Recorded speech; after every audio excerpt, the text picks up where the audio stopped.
Kevin, how you doing? Good. How are you? I'm good. This is the first proper happy hour edition during this compilation we're doing here at the Midwest Manufacturers Trade Show and Conference. So this is, I should preface this since I do have a drink in front of you. This is what is called a moonshine margarita. I bring it up because Missouri Ridge Distilling is the company that's based here that's providing the beverages. I'm only like a couple sips in. I have to say, I think moonshine margarita is the perfect way to describe it because you can already get a sense for it after a couple sips. So I'm glad we're doing this interview early during the party. But I want to dive right in because I've been hearing more and more about Cambridge Air Solutions, which I think is pretty unique for what I'd say is, let's say, a more mid-sized name in the manufacturing world. And you can correct me on that and say, no, we're huge, because I think you're nationwide in terms of the work you do. We are North America, but we are not large in size in the sense of employees or that you would traditionally think is large. I call us kind of smaller end of middle market. But I think that checks out to me. I think where I'm going with this is you're making a lot of good noise, big impact, despite your size, which I think is very cool. We like to say we punch larger than we are. That's our attempt. Excellent way to describe it. And I think that probably ties into your mission as well. So you're in the business of enriching lives. I want you to tell me what that means, both from a literal standpoint and then from, let's say, maybe the deeper meaning behind it. Yeah, absolutely. So it originates in work we did as a leadership team probably like 12 years ago, and Out of the Advantage by Patrick Lencioni, where he says you answer 6 questions. You got to answer these first before you do anything else. And the first 2 of the questions are, why do you exist and how do you behave? And so we didn't have that dialed in well. So in our why we exist statement, what we ended up with was this very strong emphasis on enriching lives. It was our owner's desire. We're second generation, 60-year-old family company. And that's his heart. It's his family's heart. And so that's where it originates. So we exist to glorify God by enriching the quality of every life we touch. And we really do focus the enriching. And so for us, enriching, so if you think about what enriching is, it's you take something and you add something to it to make it better, right? Fertilizer for soil would be enriching the soil. And so our goal actually is, if you think about our why statement, we don't exist to make HVAC equipment. We exist to enrich lives. We happen to enrich lives by distributing HVAC equipment. We could do it other ways. And so when our employees are inside that why, when all of us are inside that why, it's a different manufacturing life than, oh yeah, I make heaters every day. Yeah. And I mean, I tell you, as a leader, it's a different leadership life. I mean, when you're making cooling equipment and you're based in St. Louis, I mean, that's a life enricher. I've had to deal with those summers. Well, every time I visit back during the summer as well, I still feel it. So, no, I appreciate the deeper meaning and the literal meaning behind it. And I think the biggest buzz I hear about Cambridge Air Solutions is around the culture that you have there. And one of the most tangible ways that I think characterizes your unique culture that I've heard about on podcasts and I've started to hear more chatter about in the industry is your morning meetings.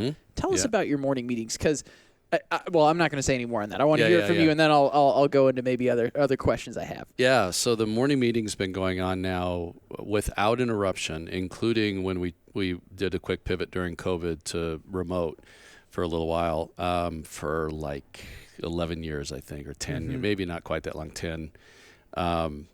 It is a daily touch, all employees, all locations. It's intended to last about 15 minutes. I call it more of a cultural touch. It's not the huddle like most people would think, where you're transferring a whole bunch of information. It is that. It has that in it, but it's led by a volunteer. So about half of our employees volunteer. One of our core values is courage, and value and action statement for us is grab the mic. So for somebody to grab that mic and lead a morning meeting takes courage. So that's one of our values. And so that volunteer gets up and they lead us for about 5 minutes in stretching, and they can talk about anything they want to talk about during that 5 minutes. Yeah. They can make any slide they want to slide. So we get make the slide they want to make. So we get a lot of family pictures. We get a lot of, what do I do for hobbies? It's everything under the sun. I did one morning meeting where I said all my favorite music that got me through high school. That's a great topic. Yeah, and people got to know me better. So the whole concept is, and then we do a whole lot of information trading, but the whole topic is, or the whole concept is, we break down those barriers where at work we don't see each other as humans. And so you might see me as Kevin, the CFO, when I was a CFO, instead of Kevin as the person who's a father of 7 children and the grandfather of 8 grandchildren and likes to do woodworking and read. And it breaks those down, right? And so it's something that's just totally organic for us right now. If we tried to stop, the employees wouldn't let us. Sure. They wouldn't let us. It started out catastrophically bad. I will just tell you that when we first did it. It was horrible. I didn't want to be there. It was blame. It was all kinds of unhealthy stuff, and we just kept working at it. We had some leaders that were super committed to doing it well. We had examples of other people doing it well, friends in the industry and in different industries. And it took about 6 months before we dialed it in, and we hold it on the plant floor standing up. Everybody's out there. If you're not out there, you're online. And it's my favorite part of the day, absolute favorite part of the day. So a couple questions. You mentioned there's stretching going on as well. Is it like kind of like a warm up for the day? Yeah, stretch would be a stretch. Okay, all right, it's more quick warm up stuff. Yeah, that's fair. Our employees go to work. Our hourly guys on the floor go to work at 5, so they've already been at work for almost 3 hours. They're already in the zone. They're warmed up. Yeah. Well, my next question obviously has to be: what are the top 3 albums, bands, or like songs that got you through high school? Dang. Then you can't go there and not expect that question. Yeah, so next. I'm gonna go albums. I'm gonna go Eagles Hotel California.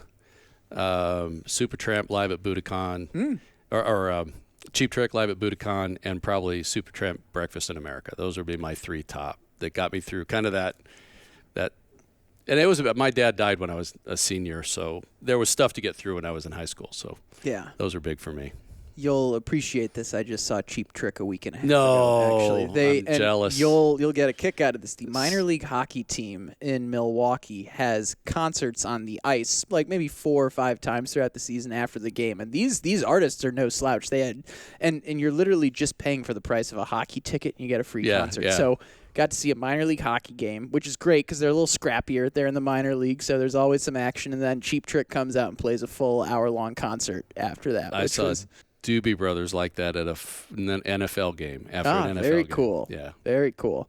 My next question then, because I want to learn from you a bit, and I think our audience will want to learn from you a bit too. When you're going through something that's a bit of a cultural transformation, like getting the morning meeting to stick, you mentioned you didn't want to be there, like at that time. Yeah. What did you have to, like, what were those 6 months like? What did it take to get something like that to stick that everyone else can learn from for their businesses as well? Yeah, that's a great question. I think one of our old leaders who's no longer with us called it the vortex. So you kind of spin up the vortex. So what we started with was actually, this is going to sound really funny to your audience. One of the things that we started with that was a key cultural change was that we decided to clean our own building and clean our own bathrooms. And so we had some people excited that came back from a visit and they said, we're gonna clean the bathrooms. Everybody's gonna clean the bathrooms. We said, well, time out. How about you clean, the 4 of you do it and we do it with you as a leadership team, and then everybody will see us do it and they'll want to join. And so we got a core group of people passionate, maybe 8 people, and then it became 12, and then it became 24, and then we started just making intentional small changes, just little small improvements that we say run the experiment.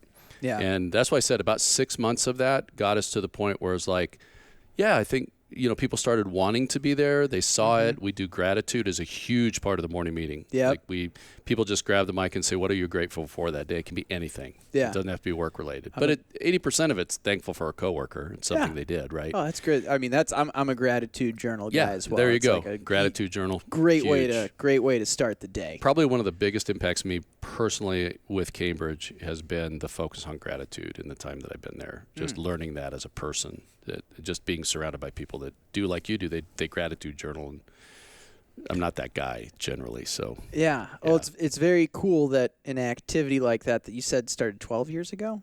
I may be a little long because I've lost track of time, but it's 8 to 10. Yeah, at least. It's a long time. It's been going on for a while, and other people can attend that, right? Like I think. We have visitors all the time. Yeah. Like open invitation. Anybody, just call us. We'll get you in, and we do tours too that are actually formal. You can sign up for. I think we do 4 of those a year or something where you can see our operation. So we're going to switch gears here in a second, but what is your final tip for the leaders out there about creating the culture they want in their company? Yeah. I know it's kind of a vague question. No, it's okay. But it's a hard one. And I've gotten to the point, I was sharing with somebody recently that I've almost gotten to the point where I don't use the word culture because I can't define it. But so I define culture as values in action. Mm-hmm. And so my answer would be those first two Lencioni questions out of the advantages. Know your why, live it every day, encourage your employees to live it every day. Your why is your why. It's not ours. You know, they're all different, right? But know it and be passionate about it and build your business around it. And then the how do you behave statement, which is what are your core values? For us, they're unconditional love, care, courage, and respect. And you have to live those out every day. And so that's our culture, is us attempting to live those values out every single day, showing unconditional love for one another, which is simply I love you for who you are, not what you do. Mm-hmm. But I do expect you to do what you're hired to do. Yeah. Right? That's care, courage, and respect. Yeah. And so I think know those two things. Just know they're the foundation of everything else. Everything else will probably stall at some point if you don't have those two things dialed in that everybody can rally around as a team. Well, I think great conversation. I love this kind of fresh approach in the manufacturing industry in a lot of ways. Culture, values in action makes a lot of sense. Another area I want to ask you about is you have manufacturing ambassadors as we do, correct? Yeah, What does a manufacturing ambassador do? So a manufacturing ambassador is inside our revenue team, and so we serve a lot of, obviously, communities in the business world. Our primary is warehouse distribution, but we also serve the manufacturing space heavily for heating, cooling, and ventilation. And so it's a unique space with unique requirements. And so for us, what we decided to do is we're going to have these people that are full-time. They're not like the commission comp isn't real high because we know they're actually not out selling. They're out building relationship with the manufacturing community. Mm-hmm. They're actually to enrich. They're actually out there to enrich the manufacturing community and listen and bring back for us what does that community need when it comes to our products and services specifically. What type of feedback, then, are you hearing from the manufacturing world right now? It's difficult.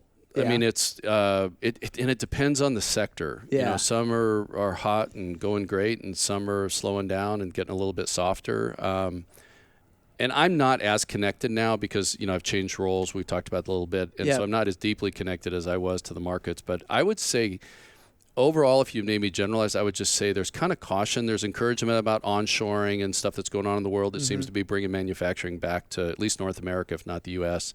We're seeing good movement in that area. We're still seeing strength in the warehouse distribution market. But, you know, people are still cautious. It's an election year. You know, there's a lot going on that and we've all experienced in the last 3 or 4 years. You know, you think you know what's going on, and you like wake up one morning and you're like, I didn't see that one coming. Massive curveball. I didn't see that one coming. Yeah. I like that you have a team of folks that are out there that are meant to be listening to what's going on. Yeah, for sure.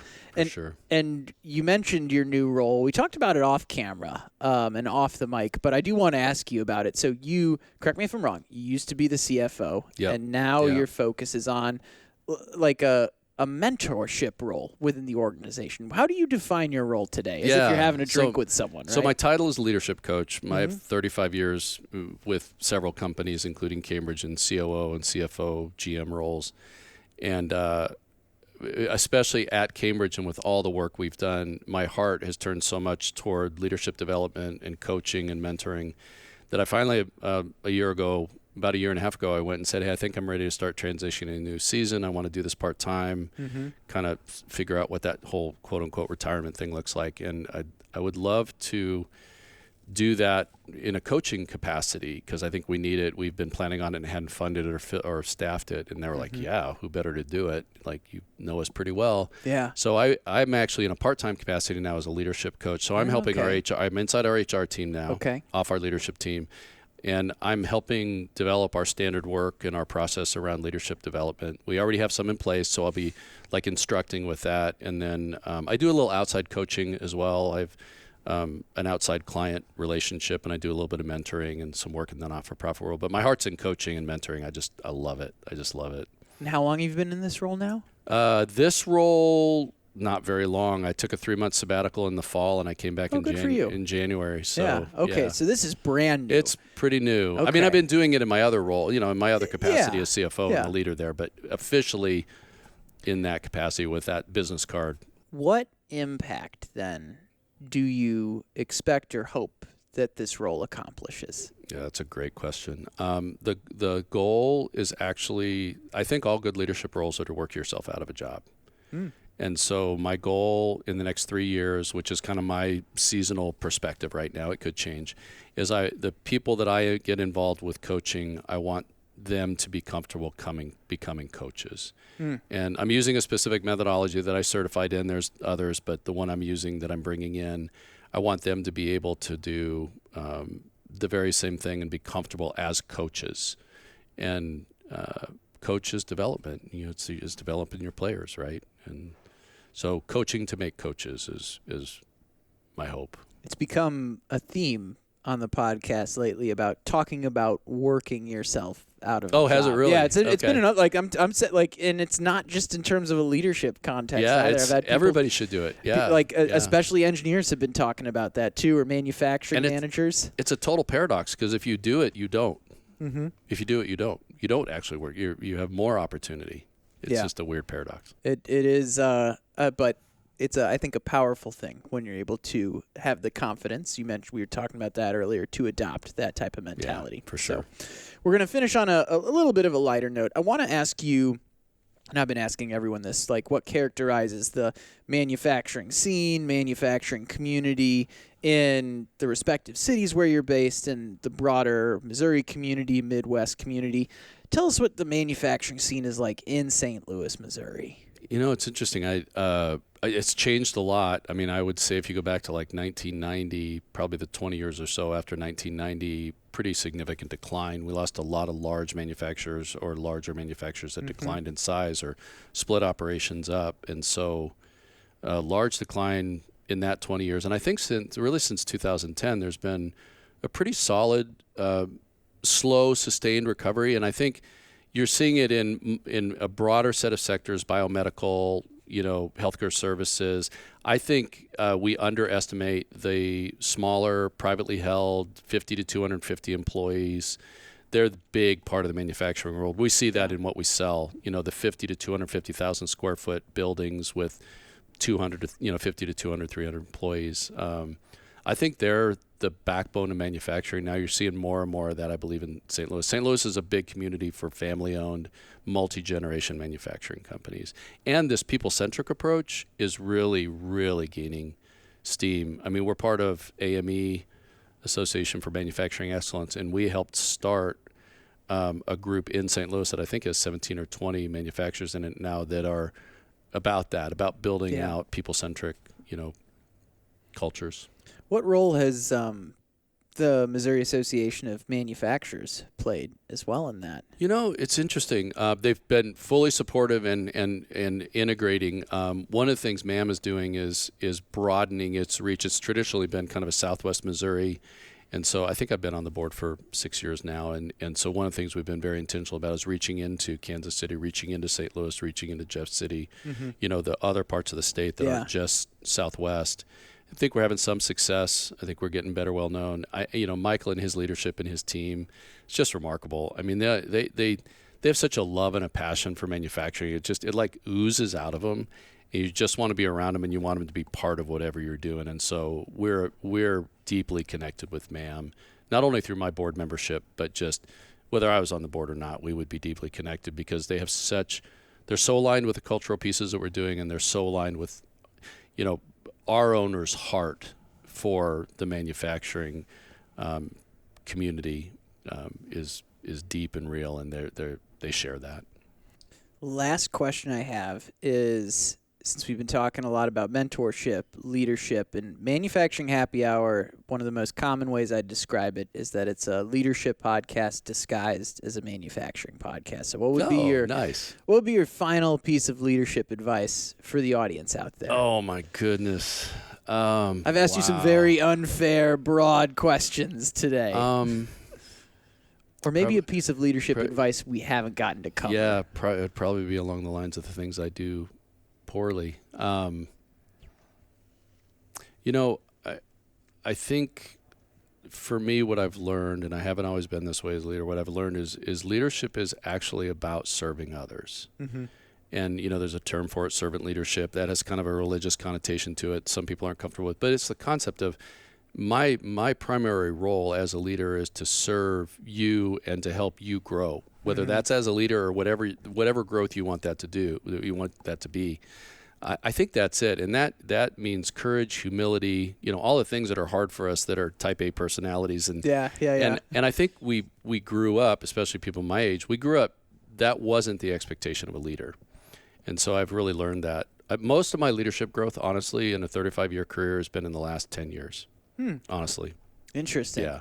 So what advice would you give to, let's say, the younger part of our audience that has that 20, 30 years left in their career to maybe embrace that earlier on? Find the mentor or the coach that embraces those concepts and those values and attach at the hip. Yeah. And just learn and then practice in your leadership doing the very same thing. I was fortunate to have some of those people in my life, and certainly have a ton of them now, and just aspire to be one of them. So. Well, I think that's a very appropriate way to end it, because that's been kind of a common theme throughout some of these conversations today about finding the right people to connect with. I think very appropriate being at an event like this, hosted by a group like the Missouri Association of Manufacturers that are clearly doing a lot to connect the leaders in the manufacturing space in this region. So, hey, Kevin, I just want to thank you for jumping on today's show. Thank you. Really appreciate the time. Appreciate what you're doing to support it all. Yeah. Thank you for sharing your story.